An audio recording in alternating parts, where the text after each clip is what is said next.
All right, media, we're going to get started here. We'll start with Chris Camello. You can raise your hand in the chat to ask a question.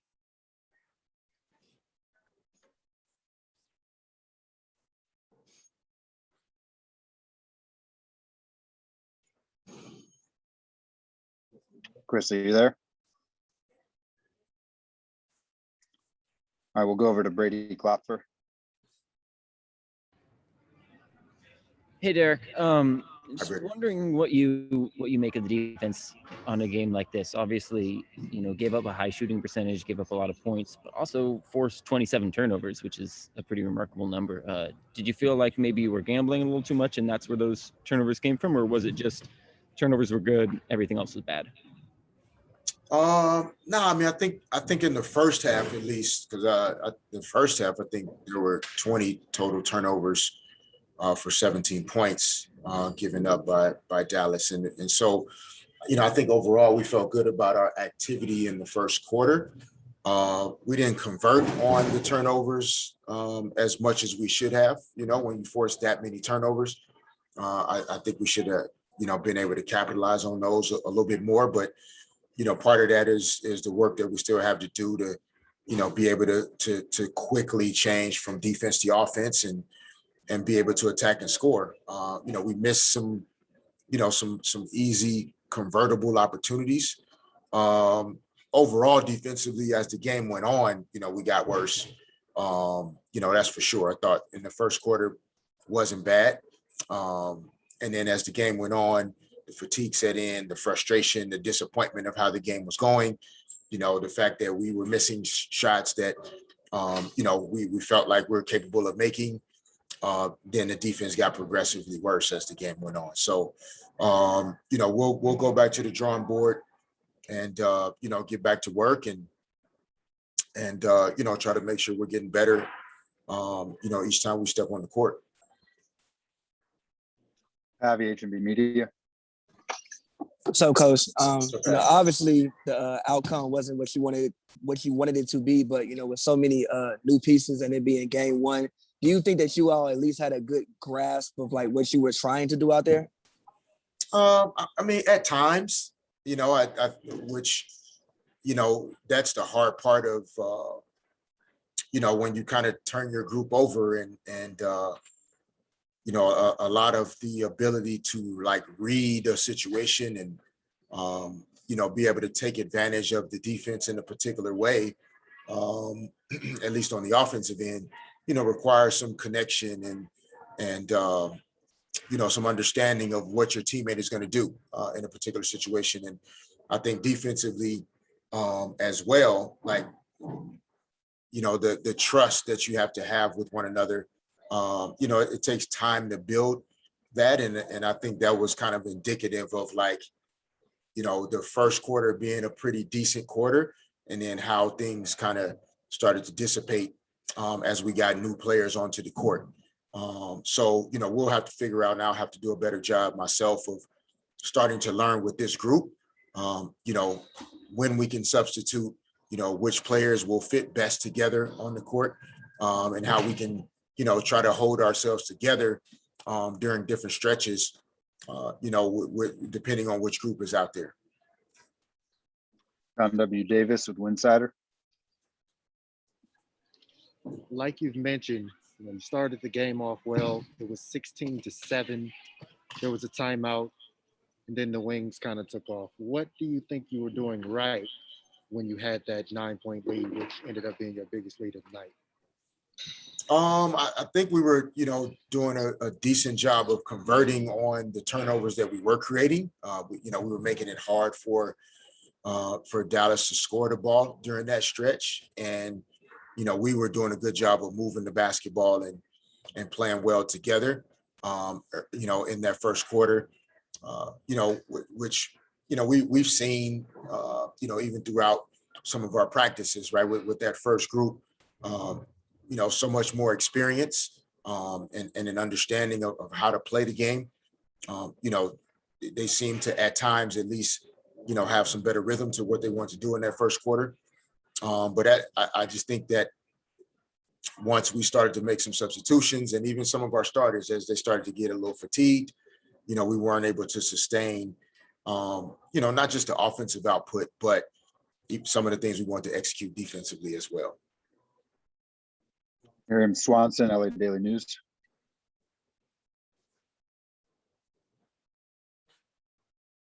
Hey there.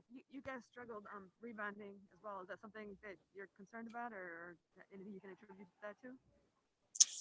No, I mean, the total numbers look really, wide, but because of the turnovers, I mean, we shot the ball so many more times than them. So to some degree, they were, they're going to have more rebounds than us, but, for sure, and on top of that, we didn't shoot it well enough to, not give up so many rebounds to our opponent. So we for sure have to rebound the basketball better. And, I think we will be able to do that. But, I think a lot of it tonight was just, the additional attempts we had at the basket and the fact that we missed so many of our shots. And, they didn't miss as many, but they took so many shots less than us. There weren't as many rebounds to get, throughout the course of the game. But, we're not an overly big team, so we're definitely going to have to gang rebound and rebound by committee. It won't be just Neck and Shanae's responsibility to get rebounds. And so we'll definitely need to improve, especially by the time we get to Las Vegas next week against a really big team. Can I ask real quick about Shanae's 3-point shooting? She has a good stroke. She has a great stroke. And, it's something that we've tried to encourage her to explore more over the last couple of years. And, she's put a lot of work in to get to a point where she's confident, in it during the game now. And, we feel like it's something that we're going to be able to, take advantage of as we get better, offensively. And, we look forward to being able to add that to, to our game as a team. But, she deserves the credit for putting in the work. Time for two more tonight for Coach. We'll go to Sabrina Merchant with SB Nation. Hey, Derek. Just wanted to check in on Christy. It looked like she was grabbing her knee in the first half. Is everything all right with her? Yeah, she was closing out, I think on the wing, and I think her leg somehow it got kind of caught. I don't know if it was Enrique or Mo Jefferson. I'll go back and look. And she just kind of like her knee just kind of got not twisted, but she just kind of like stopped kind of funny, and it just kind of tweaked a little bit. I think she's fine, for the most part. We'll see how she feels in the morning, but she was able to, get back out there and I think overall she felt, pretty good. I mean, she didn't play in the two, kind of preseason or scrimmage games that we had. So this was Christy's first time playing basketball since 2019. This was Shanae's first time playing basketball since 2019. And so, there were some things that we definitely need to improve on, but, I think we recognize that there's a long way to go for us, and we just have to be willing to continue to put work in and get better. Last one for tonight. We'll go, see the hand went down. We'll go back to Chris. Yeah. Hey, Coach. How are you? Good, Chris. How are you? Doing okay. I just wanted to kind of a two-part question. So what did you think of? I just realized this is your third different home court atmosphere in as many years. You had Staples Center in 2019, the Wubble in 2020, and now the LA Convention Center in 2021. I just kind of wanted to get your take on that and what you thought of the atmosphere here tonight and what it was closely related to or what it reminded you of. Yeah, no. I mean, we're making the most of a challenging situation. Part of it is, here in LA, we're honestly just not prioritized the way we should be. Just to keep it real with you, like, we have to work around everything that the men's teams require, and we get put last. So, our business team and, we're all doing the best we can to create an environment that feels as professional as possible for our players. But yeah, it would be nice to have a home court. that is something that we could rely on. I mean, we played postseason games in other venues as well, and unfortunately, there's just something that our players have gotten used to. But we're going to change that. So we'll get there, and we need to the support from everybody. And like I said, the more you guys write about us and talk about us and report on us, it helps. So we appreciate it. And yeah, I mean, there's no excuse. Like, we're still going to go out and play basketball and win games. And we didn't do that tonight, but, it had nothing to do with the gym. I mean, they were able to put the ball in the basket. We'll figure that out as time goes on. We just need a little more time to become more of a team, and we'll figure some things out. Thanks, Coach. All right, questions for Trinae. We'll go with John.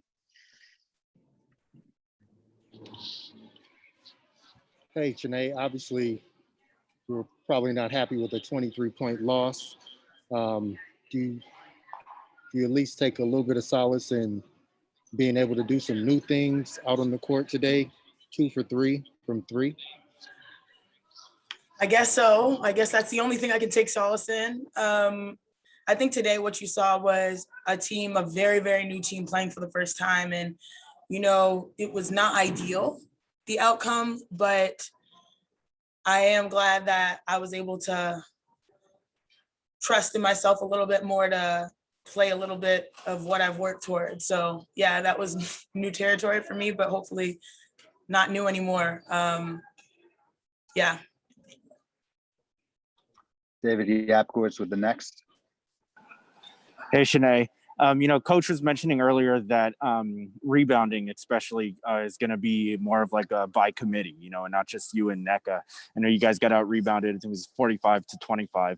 Obviously Amanda's going to help a little bit with that, with her size, once she gets back. But, just what did you see out there on that end in terms of, your guys' effort on the glass? Yeah, I think it just comes down to our shot selection. And I think we sort of were missing our flow when it comes to offense. And so that means some shots we're not necessarily ready for, but the defense takes that to an advantage, getting a shorter court. Like if we take a long one, it's going to be a long bounce. And so, they were comfortable in their offense, especially in the second quarter and on, and we were trying to still feel each other out. And I think that was that amounted in like some shots that maybe just didn't fall, or shots that we are still trying to understand when people are going to shoot and attack. And then they just were off and running from there, but that should never happen. Like that rebounding stat, that should never happen. Brady Klopp for SB Nation. Shanae, it's kind of a weird start to the season schedule-wise with a week off and then another week off. After a loss like this, is that a good thing or a bad thing for you to, on the one hand, you have a lot of time to work on stuff. On the other hand, you don't get to jump back in and kind of right the ship? I think it's good for us, for us to get in the gym and just work and put our head down and work. And I think as an athlete, you would love another game so that you can erase this memory, but I don't think that needs to happen for us. I think we need to know exactly what this feels like so that we work so that we never feel this way again, especially at home. So yeah, I think this is a good opportunity for us to just keep pushing forward. And now we know exactly what we have to do. Defensively, we have to be way better. Offensively, we have to find our flow. And so having this time in between will help us with that. Last two for tonight. We'll go to Pavi with H&B Media. Hey, today. Obviously I know the outcome wasn't what you wanted it to be, but with so many new parts, do you think that you guys at least had kind of a solid grasp of what you were trying to do out there, both on offense and defense? Well, I think the one thing we can take away from today is, it totally felt like a new team out there, new pieces trying to figure each other out. What we can take away is that we've gone out there and done it once, meaning we played a game together, and now we just have to start building on, all right, like the nerves are out, people playing for the first time in this city, and so now I think we just focus on getting better and getting to know one another.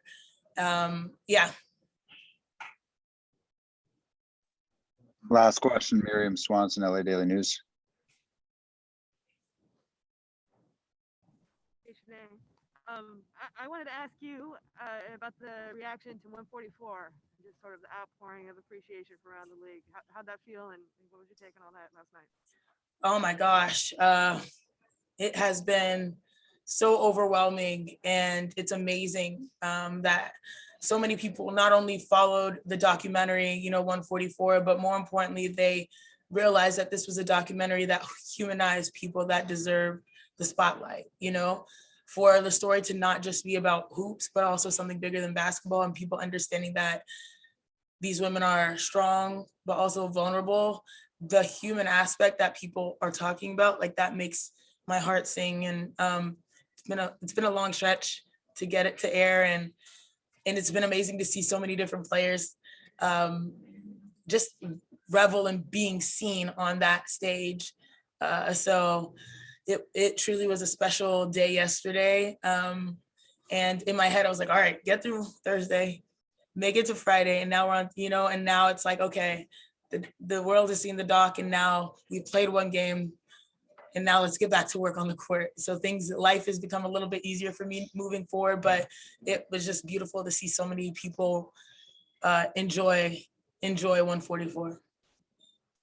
Thanks, Shanae. Bye, you guys. Questions for NECA. We'll start with Chris. Hey, NECA, obviously a tough night tonight, but I just wanted to get your reaction and how you felt about playing in the convention center. This is your guys' third different venue as far as a place to call home over the last 3 years. I just kind of wanted to get your take on the atmosphere, the court itself, what you felt about it.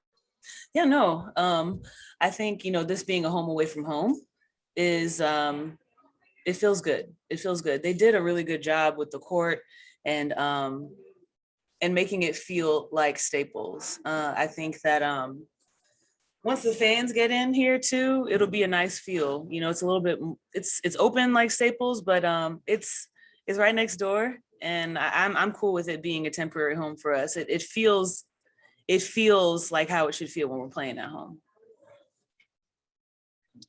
Nick Hamilton.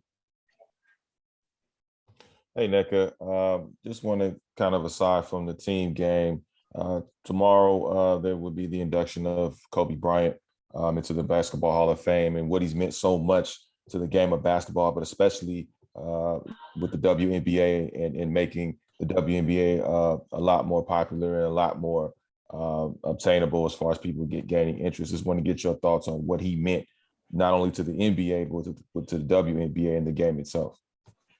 Yeah, I mean, I think it was clear. It was clear that it was a passion of his, more specifically a passion of his daughters. And so for us to have had any piece of that was, it was special. Him being inducted to the Hall of Fame could have happened while he was playing. And it's great for us to be able to celebrate all that he did as an athlete, but also as an advocate. And I know that he was advocating for Gigi. John W. Davis. NECA, what does a team captain say to their team after a loss on opening night? Honestly, I told my team I wouldn't want to win, lose, or draw. I wouldn't want to be with another group. So that's how I'm feeling. And you always got to give credit to the team. Dallas came to play. We buckled under pressure, and this is a learning experience. But we have a lot of work to do, and that's kind of the gist of what we talked about in the locker room. It's not how anybody wants to start a season, let alone the 25th. But it certainly draws a line for how far we want to go and how much better we want to get. Last one for NECA. We'll go to Brady. Hey, NECA, I was wondering if you could talk a little bit about what it was like to see the outpouring of love for your sister and for just the league in general last night. I mean, it was a lot. It was a lot of celebration, and just a lot of it was just a lot of openness, you know, for not just us as players, but for Chine, of course, and her putting it together. I still remember the day when we were in the Wubble, and I told her, I was like, yo, you need to get a camera in here. And I'm not one to say that. So she made it happen. She literally hung up the phone and made it happen. And for us to be able to tell the stories of players in there, that gave people a peek into how amazing these women are, especially in a season that was historical, was special. And for people to be able to celebrate the work that we do on and off the court, it was really great. And I'm proud of my sis. Thanks, Nneka. Thank you.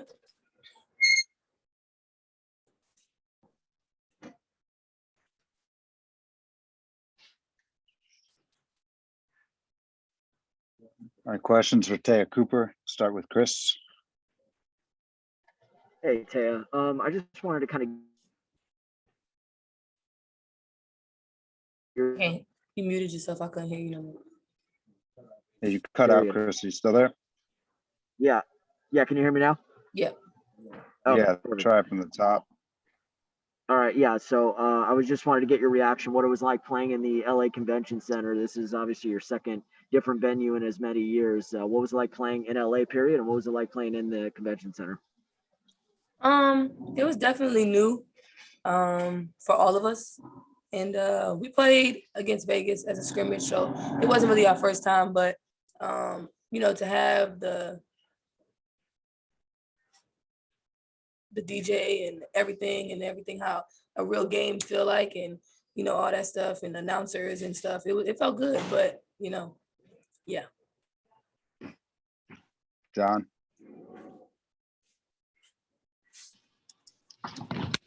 The next time you come off the bench, Taya, what would you like to do different? Oh man, you know, I feel like this is our first time really playing together with this group, and it was a lot of stuff that, you know, we were new to, but I feel like what I could do differently is finish my shots for one, keep bringing energy on the defensive end, and then just keep pushing the ball and, you know, get comfortable, and not comfortable in a bad way, but comfortable with my teammates, and, you know, really getting a feel for the game and feeling our energy and going off that. So just really believing in myself and, you know, knocking down shots. Last question for tonight, Sabrina. Hey, Taya, sort of building off of that last question, how do you feel like your role has changed on the team from last year to this year? I think it's changed a lot. You know, they expect more out of me.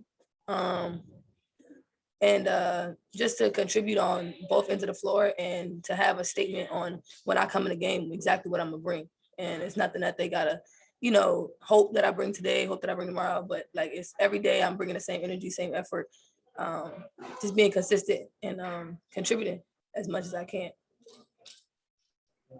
Thanks, Taya, and thanks, me.